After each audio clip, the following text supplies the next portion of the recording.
Welcome back beta. Our next topic is simple ions and compound ions.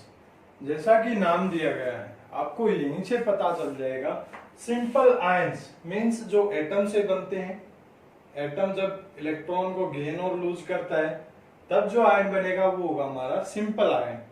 Compound ions यानी कि जो compound से जो आयन बनेगा, किसी कंपाउंड के अंदर जब एक्सेस ऑफ इलेक्ट्रॉन होगा या डेफिशिएंसी ऑफ इलेक्ट्रॉन होगा तो उसको बोलेंगे हम कंपाउंड आयंस।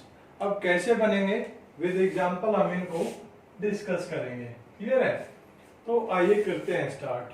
तो सिंपल आयन का तो हमने मेटल नॉन मेटल का केस लेके डिस्कस किया था। जैसे हमने सोडियम का लिया था। सोडियम में क्या था, इसका एटॉमिक नंबर 11 था।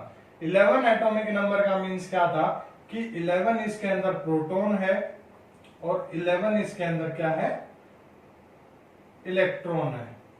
अगर ये एक इलेक्ट्रॉन को लूज कर दे, ठीक है, कितने थे एक्स्ट्रा, इलेक्ट्रॉनिक कॉन्फ़िगरेशन से मैंने बताया था 2 8 1 आएगी, तो एक्स्ट्रा कितना है इसके अंदर, 1 इलेक्ट्रॉन इसके अंदर एक्स्ट्रा है। क्लियर है? तो जो एक्स्ट्रा इलेक्ट्रॉन होता है उसको बोलते हैं बेटा वैलेंस इलेक्ट्रॉन। एक टॉपिक साथ में ही कवर हो जाएगा हमारा, वैलेंसी या वैलेंस इलेक्ट्रॉन का। जो एक्स्ट्रा इलेक्ट्रॉन होता है ऑक्टेट कंप्लीट होने के बाद, ऑक्टेट का मतलब जो आउटर, जो सबसे आउटर है, देखो आउटर वैसे तो ये था लेकिन इससे पहले वाला जिसमें 8 कंप्लीट हैं, ठीक है, तो वो हो गया हमारा ऑक्टेट कंप्लीट। वहां उससे एक्स्ट्रा जो इलेक्ट्रॉन है लेस देन 4, क्लियर है, लेस देन 4 होना चाहिए, तो उनको ये क्या करेगा, लूज कर देगा। अगर मोर देन 4 हो गया तो आउटर इसी को काउंट करेंगे और इसमें क्या करने पड़ेंगे, हमें 8 कंप्लीट करने पड़ेंगे। 4 या मोर देन 4 पे दोनों चांसेस होते हैं, लूज भी कर सकता है और गेन भी कर सकता है। That will depend on the font atom की दूसरा जो एटम उसके साथ कंपाउंड फॉर्मेशन करेगा वो कैसा, वो इलेक्ट्रोपॉजिटिव है या नेगेटिव है। क्लियर है? तो अब देखो बेटा, वैलेंस इलेक्ट्रॉन हो गया यहाँ पे 1, यानी कि the number of electrons present in valence orbital. ठीक है, बाहर के ऑर्बिटल में जितने इलेक्ट्रॉन हमें मिलेंगे वो हो गया हमारे वैलेंस इलेक्ट्रॉन। ठीक है, तो ये हो गए वैलेंस इलेक्ट्रॉन, कितने, 1। अब इसकी वैलेंसी कितनी हुई, वैलेंस इलेक्ट्रॉन का तो हमने पढ़ लिया। अब वैलेंसी क्या होगी, वैलेंसी होगी the number of electrons gain और lose by the atom to complete it octet. तो ऑक्टेट को कंप्लीट करने के लिए उसने कितने इलेक्ट्रॉन को लूज किया और कितने इलेक्ट्रॉन को उसने गेन किया, कितने लूज कितने गेन, किसके लिए, ऑक्टेट कंप्लीट करने के लिए। ऑक्टेट मींस इस 8 को पूरा करने के लिए। देखो अगर इसको लूज कर दे तो कितने बचे, 8 ही बचे ना बाहर वाले में, तो ये हो गया इसकी वैलेंसी। तो वैलेंसी कितनी होगी इस केस में, 1 होगी। क्या होगी वैलेंसी भी, 1। क्लियर है बेटा? अब बात कर रहे थे हम सिंपल आयन और कंपाउंड आयन की। तो ये तो हो गया हमारा सिंपल आयन। कैसे, एक इलेक्ट्रॉन को इसने लूज कर दिया, -1 इलेक्ट्रॉन, कितने बच गए यहाँ पे, 10 इलेक्ट्रॉन बचे।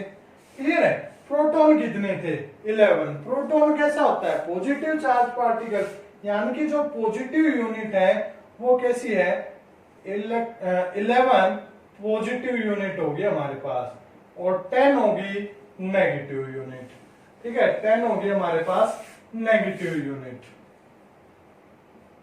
कौन सी ज्यादा हुई, पॉजिटिव या नेगेटिव, पॉजिटिव ज्यादा हुई, कितनी, 1। तो ओवरऑल देखेंगे हम यहाँ पे 1 पॉजिटिव यूनिट यहाँ पे क्या है, ज्यादा है। तो चार्ज कैसा आ गया, सोडियम पे 1 पॉजिटिव आ गया। कब, एक इलेक्ट्रॉन को लूज करने के बाद, Na 1 positive plus 1 electron. Clear है? इसके ऊपर आ गया 1 पॉजिटिव और 1 को हम लिखते नहीं है, ठीक है, खाली इसके ऊपर पॉजिटिव चार्ज होगा, उसका मतलब भी होगा कि 1 पॉजिटिव है। ठीक है, दूसरा हम बात करते हैं कंपाउंड आयंस की। नेगेटिव का भी हमने कर लिया था एग्जांपल, तो जरूरत नहीं है। अब कंपाउंड आयंस की हम बात करते हैं। कंपाउंड आयंस में क्या होगा कि जब कोई कंपाउंड है उसके ऊपर पॉजिटिव या नेगेटिव चार्ज आ जाए due to the loosening, means due to the excess of electron और डेफिशिएंसी ऑफ इलेक्ट्रॉन, तो उसको बोलेंगे हम कंपाउंड आयन। एक एग्जांपल हम डिस्कस कर लेते हैं कंपाउंड आयन का भी। मान लो हमारे पास क्या है, NH4 है। क्या है? NH4। क्या होता है ये? अमोनियम होता है। क्या होता है? अमोनियम। आप बोलोगे सर NH3 तो हमने सुना है। क्या होता है NH3 बेटा? अमोनिया होता है। क्या होता है? अमोनिया। ठीक है। कौन से प्रोसेस से बनता है? Haber process. किससे? हैबर प्रोसेस से, जिसमें काफी हाई टेम्परेचर पे फर्नेस के अंदर N2 प्लस H2 को रिएक्ट करवाया जाता है, तो NH3 वहां पे बनता है। क्लियर है? तो छोड़ो, आप बात करते हैं। अब NH3 है वो हमारा न्यूट्रल सब्सटेंस है। कैसा है? Neutral substance. लेकिन उसने एक हाइड्रोजन को और अपने साथ जोड़ लिया, मर्सी दिखा दी दया कि आ जाओ भाई तुम भी ऐड हो जाओ फैमिली के अंदर। NH4 बना लिया अमोनियम और फैमिली का नाम चेंज हो गया। क्लियर है? तो कैसा चेंज हुआ? ये केमिकल चेंज। अरे इंटेलिजेंट हो गए। क्लियर है? चलो, क्या है? अमोनियम। अब अमोनियम पर हम फाइंड आउट करते हैं कैसा चार्ज आएगा, पॉजिटिव आएगा या नेगेटिव आएगा। क्लियर है बेटा? अब देखो N का एटॉमिक नंबर कितना है? नाइट्रोजन का है, कार्बन नाइट्रोजन यानी कि 7। क्लियर है? क्या है? 7। और हाइड्रोजन है, हाइड्रोजन के पास कितने? 4 हाइड्रोजन हो गए। एक हाइड्रोजन का एटॉमिक नंबर 1 होता है, तो ये हो गए 4 हाइड्रोजन, यानी कि एक हाइड्रोजन का एटॉमिक नंबर 1, यानी कि एक उसके पास हो गया प्रोटॉन और एक हो गया उसके पास इलेक्ट्रॉन। क्लियर है? अब नाइट्रोजन के पास हो गए 7, हाइड्रोजन के पास हो गए 4। चारों हाइड्रोजन ने मिलकर कितने? 4 इलेक्ट्रॉन हो गए। टोटल इलेक्ट्रॉन कितने हो गए? इजी सा तरीका बताता हूं, 11 इलेक्ट्रॉन। अपना ऑक्टेट रूल फॉलो कर लो आप। 2 8 कितना बचा? 1। किसके जैसा हो गया ये? NH4। ये तो सोडियम के जैसा हो गया ना। 11 आया, 11 इलेक्ट्रॉन आ गए सोडियम के जैसा। सोडियम पे कैसा चार्ज था? कैसा चार्ज था बेटा? 2 8। ऑक्टेट कंप्लीट यही हो गया। ये 1 जो इलेक्ट्रॉन था ये एक्स्ट्रा हो गया, तो ये क्या कर देगा? इसको लूज कर देगा। लूज करने का मतलब कैसा चार्ज आ गया इसके ऊपर? Positive charge.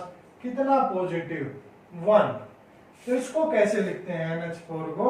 NH4 positive. ये होता है